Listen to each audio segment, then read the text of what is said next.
నమస్కారం ETV news కు స్వాగతం ముఖ్యాంశాలు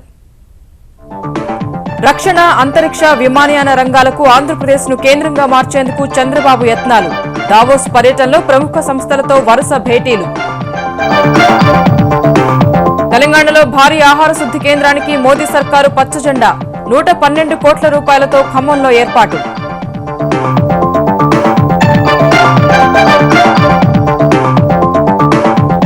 రోహిత్ ఘటనపై నేడు కేంద్రానికి నివేదిక సమర్పించనున్న ద్విసభ్య కమిటీ ఆత్మహత్య లేఖను ఫోరెన్సిక్ విశ్లేషణ కోసం పంపిన పోలీసులు సిఆర్డీ అవగాహన సదస్సులో గళం విప్పిన అమరావతి రైతులు గ్రామ కంఠాలపై అభ్యంతరాలు హామీల అమలు జాప్యంపై నిలదీసిన స్థానికులు బల్దియా ఎన్నికలు ఓట్ల లెక్కింపు ఏర్పాట్లలో నిమగ్నమైన జీహెచ్ఎంసీ 27 లోపు పోస్టల్ బ్యాలెట్ల పంపిణీ నగర వ్యాప్తంగా 7,792 పోలింగ్ కేంద్రాలు బెంగళూరులో సాఫ్ట్వేర్ ఉద్యోగిని బలిగొన్న ఫేస్బుక్ ప్రేమ డబ్బులివ్వలేదని హత్య చేసిన యువకుడు 24 గంటల్లోనే నిందితుడిని పట్టుకున్న పోలీసులు ప్రపంచ ఉత్తమ దేశాల్లో భారత్కు 22వ ర్యాంక్ అగ్రస్థానంలో జర్మనీ 4వ స్థానానికి పరిమితమైన అమెరికా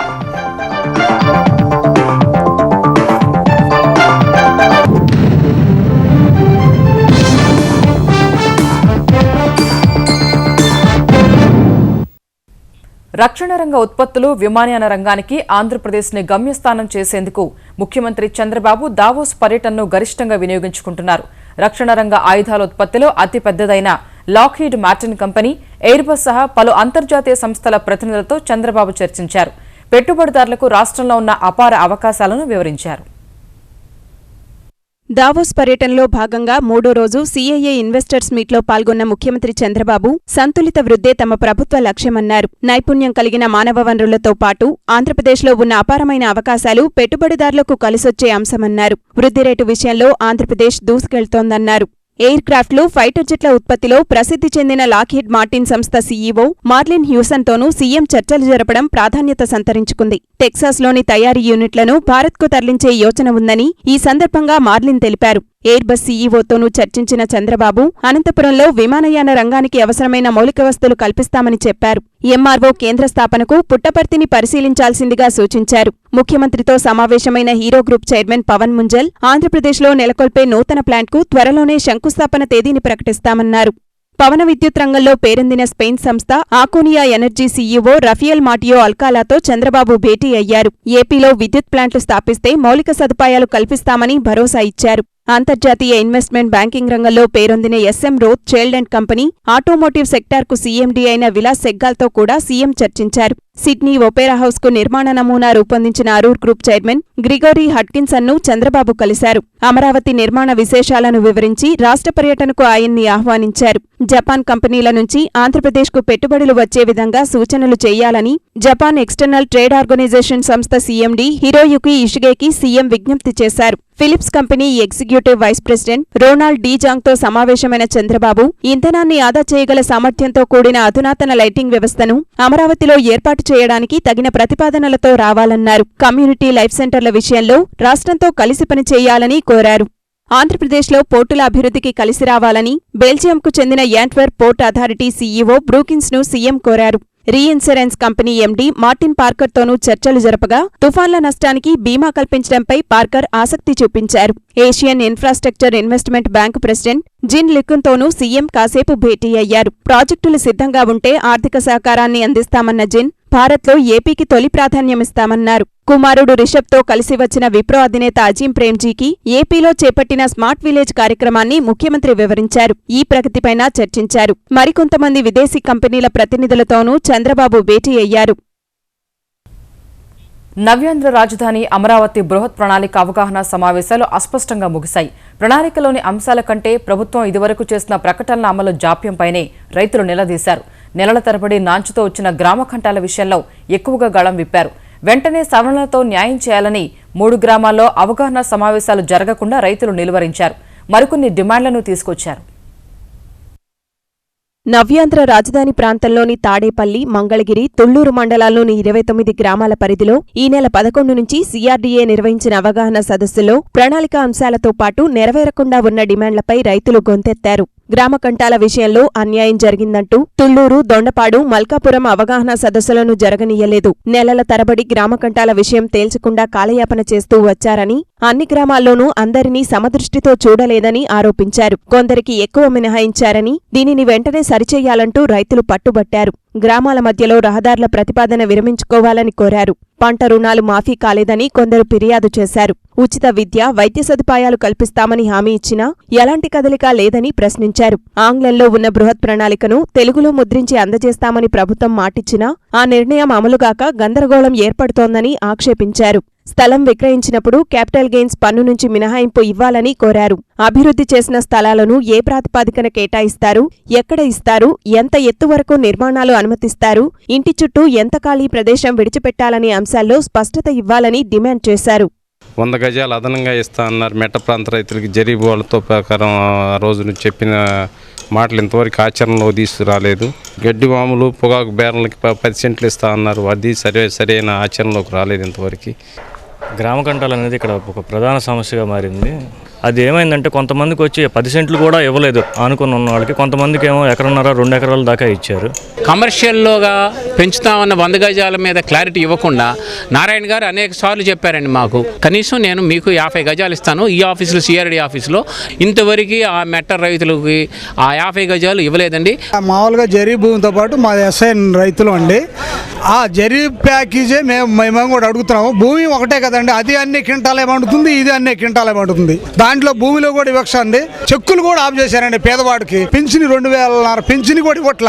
ఆ విషయం అడిగినందుకు సభ ముగిచ్చేశారండి. అంటే పేదవాడికి న్యాయం లేదు రాజధానిలో. రైతుల సమస్యలకు CRDA కమిషనర్ శ్రీకాంత్, గుంటూరు జిల్లా సంయుక్త కలెక్టర్ శ్రీధర్ ఓపిగ్గా బదిలిచ్చారు. గ్రామ కంటాలపై అభ్యంతరాలుంటే మళ్లీ అప్పీల్ చేసుకోవచ్చని సూచించారు. గ్రామ కంటాలకు సంబంధించి జేసీ గారు మొత్తం ప్రతి చోట వెళ్ళినప్పుడు కన్స్ట్రక్షన్ కానీ ఏమన్నా డిసెంబర్ 2014 8వ తారీఖు కన్నా పూర్వం ఉన్నట్లయితే అది శాటిలైట్ మ్యాప్స్ అన్నీ కూడా మన దగ్గర ఉన్నాయి. సో ఆ శాటిలైట్ మ్యాప్ ఆధారంగా అసలు పూర్వం ఉన్నదా లేకపోతే కొత్తదా అన్నది పరిగణలోకి తీసుకుని అది గడ్డివాముగానో లేకపోతే బ్యారెన్స్ ఏ వాడకంలో ఉన్నాయి అన్నది పరిగణించి దాన్ని బట్టి రికమెండేషన్స్ చేశారు. సో ప్రతి ఐటమ్ కూడా కేసు వారీగా దానికి ఆధారాలు మనకి ఆఫీస్లో అవైలబిలిటీ. నవ్యాంధ్ర రాజధాని గ్రామాల్లో సమావేశాలు ముగిసినప్పటికీ ఈ నెల 25 వరకు ప్రణాళికపై అభ్యంతరాలు ఇచ్చేందుకు రైతులకు సమయముంది. ఆహార శుద్ధి కేంద్రం కోసం తెలంగాణ ప్రభుత్వం పంపిన ప్రతిపాదనలకు కేంద్ర సర్కారు ఆమోదముద్ర వేసింది. ఖమ్మం జిల్లా బుగ్గపాడులో ఏర్పాటు చేయనున్న ఆహార శుద్ధి కర్మాగారానికి కేంద్రం పరిపాలన అనుమతులను జారీ చేసింది. 112 కోట్ల రూపాయలతో ఏర్పాటు చేయనున్న ఈ కేంద్రం ద్వారా ఖమ్మంతో పాటు నల్గొండ, వరంగల్, నిజామాబాద్, కరీంనగర్ జిల్లా రైతులకు లబ్ధి చేకూరనుంది. ఈ కేంద్రం ఏర్పాటు కోసం కేంద్ర ప్రభుత్వం 50 కోట్లు కేటాయించనుండగా 32 కోట్ల రూపాయలను నాబార్డు రుణంగా అందించనుంది. ఇతర రాష్ట్రాలతో ఉన్న పోటీని తట్టుకుని తెలంగాణకు ఆహార శుద్ధి కేంద్రం మంజూరయ్యేలా చేసిన అధికారులను ముఖ్యమంత్రి కె చంద్రశేఖరరావు అభినందించారు. వచ్చే సంవత్సరం ముగిసే నాటికి తెలంగాణలో శిశు మరణాలన్నవే లేకుండా ప్రభుత్వం చర్యలు తీసుకుంటున్నట్లు నిజామాబాద్ పార్లమెంట్ సభ్యురాలు కవిత తెలిపారు. హైదరాబాద్లో ఇండియన్ అకాడమీ ఆఫ్ పీడియాట్రిక్స్ ఆధ్వర్యంలో జరిగిన వార్షిక సదస్సులో హోంమంత్రి నాయన నరసింహారెడ్డితో కలిసి కవిత పాల్గొన్నారు. దేశంలో మరే రాష్ట్రంలో ఇప్పటివరకు చేయని విధంగా 2016ను నవజాత శిశువుల సంవత్సరంగా ప్రకటించామని ఆమె గుర్తు చేశారు. కొత్త రాష్ట్రం అయినప్పటికీ గత 18 నెలల కాలంలో శిశు మరణాల సంఖ్యను గణనీయంగా తగ్గించగలిగామని కవిత అన్నారు. Our state government is committed towards giving the best of the medicine and best of the health care available to the children. I would like to quote 1 or 2 examples. It has been 18 months our state has formed, but we had laid great emphasis on decreasing the infant mortality. I can share certain numbers. This was 39 an year and a half back. Now it has come down to 28. And the next year, 2017, we are aiming a little high. We want to get the number to 0. Hyderabad కేంద్రీయ విశ్వవిద్యాలయంలో దళిత విద్యార్థి రోహిత్ ఆత్మహత్య ఘటనపై ఏర్పాటైన నిజ నిర్ధారణ సంఘం తమ నివేదికను వాళ్ళ కేంద్ర మానవ వనరుల అభివృద్ధి శాఖకు సమర్పించే అవకాశాలు ఉన్నాయి. విద్యార్థులు, విద్యావేత్తలు, వివిధ వర్గాలకు చెందిన దాదాపు 80 మందిని కలిసి వివరాలు సేకరించిన ద్విసభ్య సంఘం తమ నివేదికను తుదిమెరుగులు దిద్దుతోంది. ఈ ఘటనలో విశ్వవిద్యాలయ పాత్ర నుంచి అనేక విషయాలను నివేదికలో ప్రస్తావించనుంది. ఇలాంటివి పునరావృతం కాకుండా తీసుకోవాల్సిన చర్యలను సూచించనుంది. మరోవైపు రోహిత్ ఆత్మహత్య చేసుకునే ముందు రాసిన లేఖను పోలీసులు ఫోరెన్సిక్ పరిశోధనాశాలకు పంపారు. ఆ లేఖలోని రాతను రోహిత్ దస్తూరితో పోల్చి చూడటం సహా ఇతర విశ్లేషణల కోసం పంపినట్లు పోలీసులు వెల్లడించారు. ఈ నివేదిక వచ్చేందుకు కొన్ని రోజుల సమయం పడుతుందని తెలిపారు. రోహిత్ ఆత్మహత్య ఘటనపై ముఖ్యమంత్రి కేసీఆర్ కనీసం స్పందించకపోవడం దురదృష్టకరమని కాంగ్రెస్ తెలంగాణ కార్యనిర్వాహక అధ్యక్షుడు మల్లు భట్టి విక్రమార్క విమర్శించారు. ముఖ్యమంత్రికి, మంత్రులకు విద్యార్థి కుటుంబాన్ని పరామర్శించేందుకు సమయం లేదా అని ప్రశ్నించారు. ఈ ముఖ్యమంత్రికి సామాజిక తెలంగాణ అనే దాని మీద చిత్తశుద్ధి ఉందా? ఇటువంటి సంఘటనలు జరగాలని కోరుకుంటున్నారా? ఏమిటి మీ ఉద్దేశం? లేక మీకు సమయం దొరకట్లేదా? యూనివర్సిటీలో పోలీస్ మితిమీరిన ప్రవర్తన కానీ చూస్తా ఉంటే తను కూడా ఆత్మహత్య కారణభూతులైనటువంటి వారికి ఒత్తాసు పలుకుతున్నట్టుగానే కనిపిస్తా ఉంది. హైదరాబాద్ కేంద్రీయ విశ్వవిద్యాలయంలో జరిగిన విద్యార్థి రోహిత్ ఆత్మహత్య నాగరిక సమాజం తలదించుకోవాల్సిన సంఘటన అని తెలంగాణ రాజకీయ ఏకస చైర్మన్ కోదండరాం అన్నారు. రోహిత్ ఆత్మహత్యకు దారితీసిన పరిస్థితులకు నిరసనగా విద్యార్థి సంఘాల ఆధ్వర్యంలో నిర్వహించిన సమావేశానికి కోదండరాం హాజరయ్యారు. పలు విద్యార్థి సంఘాల నేతలు, మేధావులు కూడా ఈ సమావేశానికి హాజరయ్యారు. ఈ సందర్భంగా జస్టిస్ చంద్రకుమార్ నేతృత్వంలో రోహిత్ సంఘీభావ కమిటీ ఏర్పాటైంది. రోహిత్ ఆత్మహత్య లాంటి సంఘటనలు భవిష్యత్తులో పునరావృతం కాకుండా ఉండాలంటే విశ్వవిద్యాలయాల్లో చర్చలకు స్వేచ్ఛాయుత వాతావరణం కల్పించాలని కోదండరాం సూచించారు.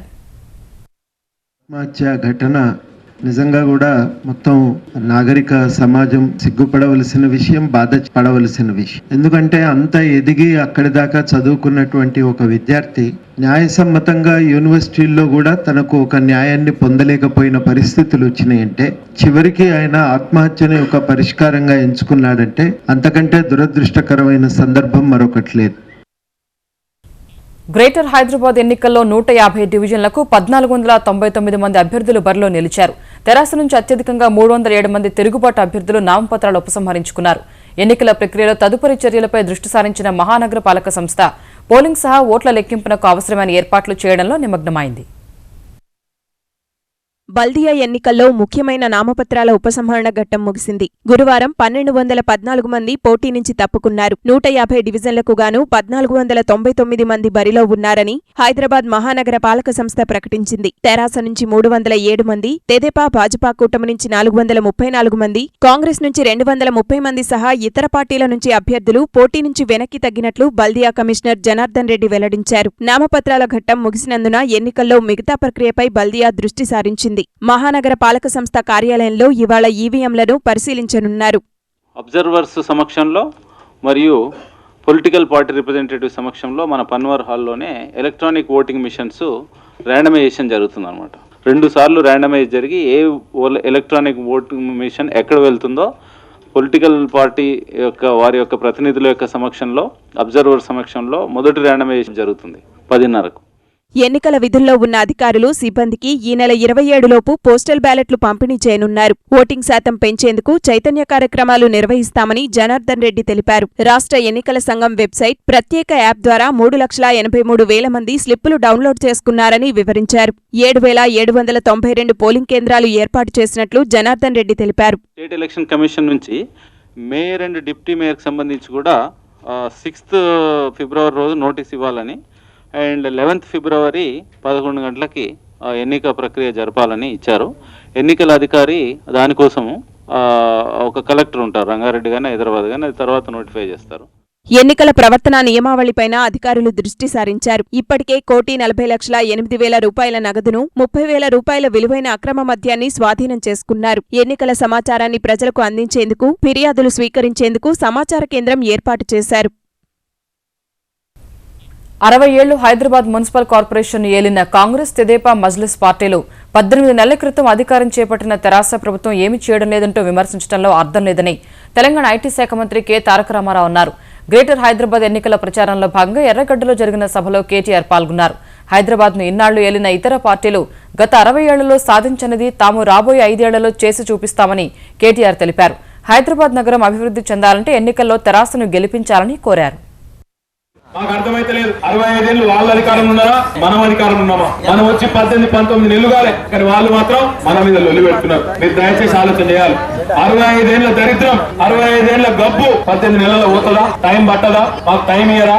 దయచేసి మీరు ఆలోచన చేయాలి. అందుకే మీ అందరినీ కూడా నేను కోరేది ఒకటే, వాళ్ళు 50 ఏళ్లలో చేయని పనిని 5 ఏళ్లలోనే చేసి చూపెట్టే సత్తా తెలంగాణ ప్రభుత్వానికి కేసీఆర్ గారి నాయకత్వానికి ఉంది. వాళ్ళు గతంలో మీరు అవకాశాలు ఇచ్చినప్పుడు ఏమీ చేయలేదు. ఇలా మళ్ళొచ్చి మాకే ఓటేస్తే మేమే చేస్తామని చెప్తున్నారు. నల్గొండ జిల్లాలో సంచలనం రేపిన అంతర్జాతీయ మూత్రపిండాల అక్రమ మార్పిడి ముఠా ప్రభావం శ్రీలంకను తాకింది.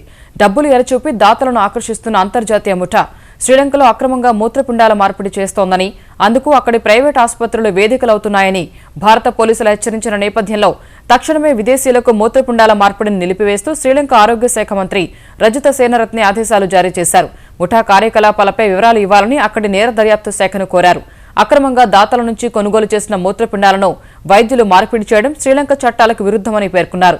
భారత్ నుంచి వస్తున్న మూత్రపిండాల దాతలు, స్వీకర్తలకు కొలంబోలోనే 4 ఆసుపత్రులు అక్రమంగా మూత్రపిండాల మార్పిడి చేస్తున్నాయని నల్గొండ పోలీసులు ఆరోపించినందున కఠిన చర్యలకు శ్రీలంక ప్రభుత్వం సిద్ధమైంది. విశాఖపట్నం విజయవాడ మార్గంలో శతాబ్ది ఎక్స్ప్రెస్ రైలును ప్రారంభించేందుకు కేంద్ర ప్రభుత్వం అంగీకరించింది. ఈ మేరకు తాను చేసిన విజ్ఞప్తికి రైల్వే మంత్రి సురేష్ ప్రభు సానుకూలంగా స్పందించినట్లు పౌర విమానయాన శాఖ మంత్రి అశోక్ గజపతిరాజు తెలిపారు. రాజధాని కూడా ఏర్పాటు కానున్నందున ఈ రైలు ప్రారంభమైతే విజయవాడ, విశాఖ మధ్య ప్రయాణ సమయం 4 గంటలకు తగ్గిపోతుందని ఆయన అభిప్రాయపడ్డారు. తెలంగాణ ఉద్యమ సమయంలో 2 రాష్ట్రాల్లో దాఖలైన రైల్వే కేసుల్లో హింసకు తావులేని వాటి ఉపసంహరణకు కూడా పరిశీలించాలని సురేష్ ప్రభును కోరినట్లు అశోక్ గజపతిరాజు తెలిపారు. విశాఖపట్నం నుంచి విజయవాడ వరకు క్యాపిటల్ అవుతుంది కనుక ఓ 4-4.5 గంటల్లో ప్రయాణం చేయించగలిగితే హెచ్చు ఉపయోగం. ఎర్లీ మార్నింగ్ ఇక్కడ వెళ్ళి 9-9:30, 10 లోపల చేరి అలాగా మళ్ళీ రాత్రి రాగలిగితే అక్కడున్న ప్రజానీకానికి అది హెచ్చు మేలు జరుగుతుందని ఆ ప్రతిపాదన అప్పుడు పెట్టుకున్నాం. ఆయన అది చేస్తారన్నారు. స్థానికంగా ఉన్న నీటి ప్రాజెక్టుల పనులు పూర్తి చేయించే విషయంలో నీటి యాజమాన్య సంఘాలు చాలా బాధ్యతగా వ్యవహరించాలని ఆంధ్రప్రదేశ్ జలవనరుల శాఖ మంత్రి దేవినేని ఉమామహేశ్వరరావు సూచించారు. నీటి యాజమాన్య వ్యవస్థలో సాగునీటి సంఘాల విధులు, బాధ్యతలపై విజయవాడలో ఏర్పాటు చేసిన శిక్షణా కార్యక్రమాన్ని ఉమ ప్రారంభించారు. కృష్ణా, గోదావరి నదులను అనుసంధానించినట్లే రాబోయే కాలంలో పెన్నా, గోదావరిని కూడా అనుసంధానిస్తామని ఆయన ఈ సందర్భంగా తెలిపారు. నీటి యాజమాన్య సంఘాలు కాంట్రాక్టర్లుగా వ్యవహరించకుండా పనులను సమీక్షించుకుంటూ ప్రభుత్వం తలపెట్టిన పథకాలను విజయవంతం చేసేందుకు కృషి చేయాలని సూచించారు.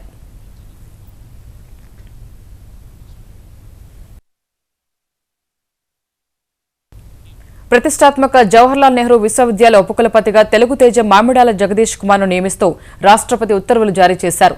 తెలంగాణలోని నల్గొండ జిల్లా మామిడాలకు చెందిన జగదీష్ కుమార్ ప్రస్తుతం ఐఐటి ఢిల్లీలో అధ్యాపకునిగా పనిచేస్తున్నారు. ఎలక్ట్రికల్ ఇంజనీరింగ్లో మద్రాస్ ఐఐటి నుంచి పీహెచ్డీ పూర్తి చేసిన జగదీష్ కుమార్ 1991-94 మధ్య కెనడాలోని వాటర్లూ విశ్వవిద్యాలయం నుంచి ఎలక్ట్రానిక్స్లో పోస్ట్ డాక్టరేట్లో పరిశోధన పూర్తి చేశారు. దేశీయంగా సెమీ కండక్టర్ల పరిశోధనలో కీలకంగా వ్యవహరించారు. అనంతరం ఆయన ఖరగ్పూర్ ఐఐటీలో ఎలక్ట్రానిక్స్ విభాగంలో అసిస్టెంట్ ప్రొఫెసర్గా, ఆ తర్వాత ఢిల్లీ ఐఐటీలో అదే విభాగంలో అసోసియేట్ ప్రొఫెసర్గా పనిచేశారు. ప్రస్తుతం సెమీ కండక్టర్ నెదర్లాండ్స్ ఏర్పాటు చేసిన ఎన్ఎక్స్పీ చైర్ ప్రొఫెసర్గా సెమీ కండక్టర్లపై పరిశోధన అధ్యాపకుడిగా ఉన్నారు. 10,000 అమెరికా డాలర్ల ఖర్చుతో కూడిన నానో స్కేల్ పరిశోధకుడిగా ఐఐటీ ఢిల్లీలో పరిశోధనలు కొనసాగిస్తున్నారు. ఈ నెల 28న జగదీష్ కుమార్ జవహర్లాల్ నెహ్రూ విశ్వవిద్యాలయం ఉపకులపతిగా బాధ్యతలు స్వీకరించనున్నారు. ప్రపంచంలోని అత్యుత్తమ దేశాల జాబితాలో భారత్కు 22వ స్థానం లభించింది. జర్మనీ తొలి స్థానం దక్కించుకుంది. ప్రపంచ ఆర్థిక వేదికపై ఆవిష్కరించిన ఈ నివేదికలో 2-3 స్థానాల్లో కెనడా, బ్రిటన్ నిలిచాయి. అగ్రరాజ్యం అమెరికా 4వ ర్యాంకుతో సరిపెట్టుకుంది. చైనా 17వ స్థానంలో ఉంది. విశ్వవిద్యాలయాలు, ఆసుపత్రులు, ఇతర సంస్థలకు ర్యాంకులు ఇచ్చినట్టే దేశాలకు స్థానాలు కేటాయించారు. విభాగాల వారీగా చూస్తే విద్యుత్ వంటి అంశాల్లో అమెరికాకు తొలి స్థానం దక్కింది. పౌరసత్వం, పిల్లల పెంపకం, హరిత జీవనంలో స్వీడన్ అగ్రస్థానంలో నిలిచింది. వ్యాపార ప్రారంభానికి లగ్జంబర్గ్, సాంస్కృతిక ప్రభావానికి ఫ్రాన్స్, వ్యాపార నిర్వహణకు జర్మనీ, వర్ధమాన ఆర్థిక వ్యవస్థ విభాగంలో భారత్ అగ్రస్థానంలో నిలిచాయి. మొత్తంగా జర్మనీ అత్యధిక పాయింట్లు సాధించింది. 24 విభాగాల్లో 60 దేశాలకు ర్యాంకులు కేటాయించారు.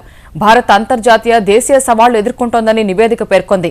భారత్ వేగంగా అభివృద్ధి చెందుతోందని, భారీ స్థాయిలో నిపుణులైన శ్రామిక శక్తిని కలిగిన వైవిధ్య ఆర్థిక వ్యవస్థని కితాబిచ్చింది. ఐటీ సేవలు, పొరుగు సేవలు, సాఫ్ట్వేర్ నిపుణులకు ముఖ్యమైన కేంద్రంగా భారత్ మారిందని తెలిపింది.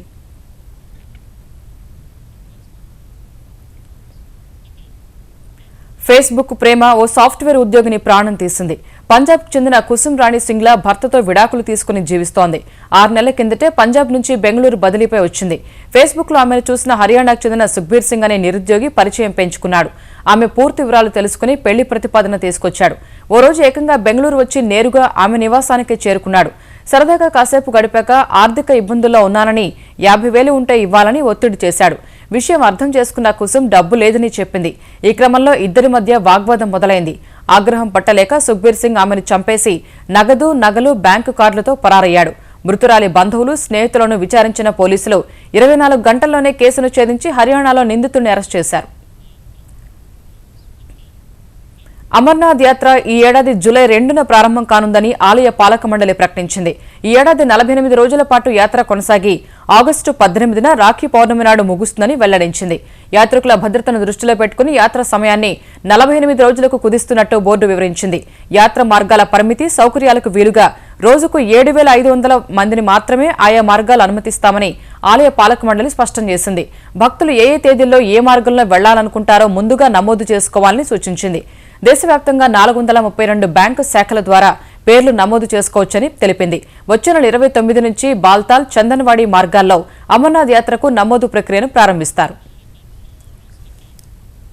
ఈటీవీ న్యూస్ సమాప్తం. నమస్కారం.